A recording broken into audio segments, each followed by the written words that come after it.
All right, there are new questions at this hour after a couple of top Republicans reached an agreement with the Justice Department for documents related to the FBI's investigation into Hillary Clinton's emails.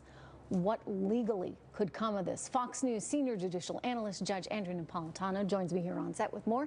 Good to see you, as always. Trish, always a pleasure. What could come of it? Well, it depends on who's choosing the documents, and then it depends on what the recipients of the documents, members of Congress, want to do with what they have.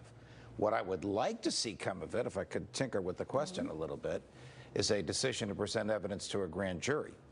Evidence against Mrs. Clinton. I believe the evidence of her guilt is overwhelming, and the decision not to indict her was palpably unreasonable. That was Jim Comey's famous "no reasonable prosecutor," I'm giving air quotes, would take the case.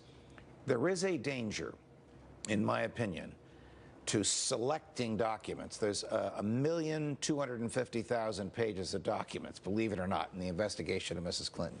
DOJ officials have selected what they want Congress to see. Members of Congress will select from that what they want us to hear. They can't show us the documents, members of Congress, but they can summarize them. Will they summarize them for a law enforcement purpose, or will they summarize them for a political purpose? That's the danger. Well, unfortunately, I think you know the answer to that one. That's why, and I've been saying this for months, the president wants this done. Senator Sessions, when he was a senator, now the Attorney General, said this should be done. And that is, present the evidence to a grand jury, which was never done by Mrs. Lynch, Attorney General Lynch, and Jim Comey.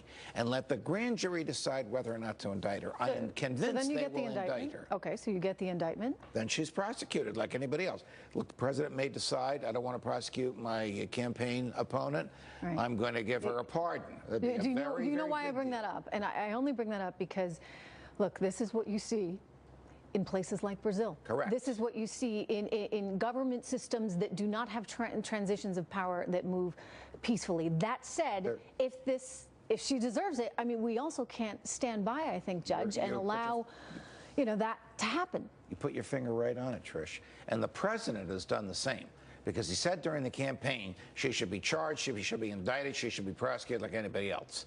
After he got elected, he said, you know what, we're not a banana republic. So ultimately, it would be his decision. So which furthers public policy better? That a person as to whom the evidence of guilt is overwhelming is not prosecuted because we don't want to look like a banana republic, or that a person who ran against the president and lost and suffered grievously because she thought she was going to win, we all thought she was going to win, is prosecuted because the evidence of her guilt is overwhelming. Guess who gets to make that call? A recommendation by Rod Rosenstein and Attorney General Sessions to the president, and then he makes the call. My fear with not moving forward with something like that is that you run an even bigger danger, which is that administrations will think, oh, I can do it. I can get away with it. My predecessor got away with it. So-and-so got away with it. And then you're in a real pickle. Let me also tell you about an inside the Beltway danger. Justice departments don't like to criticize their predecessors. They are not bound by a decision of the predecessor unless the statute of limitations has run, which it is not here. It's 10 years here.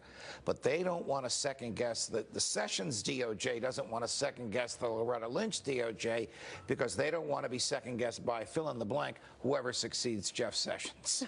They're all trying to protect themselves. Yes, and is that really what we want in law enforcement? Of course not. If you're afraid of that, you shouldn't be in the government. So what do you think happens, Judge? Nothing.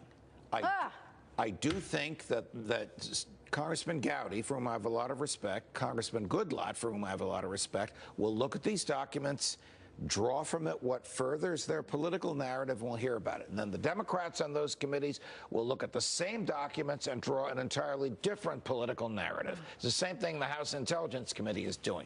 Members of Congress looking at raw, secret material and coming to opposite conclusions, and nothing happens. It all comes back to politics, unfortunately. Yes, it does. Judge, good to see you. Thank you. Thank you.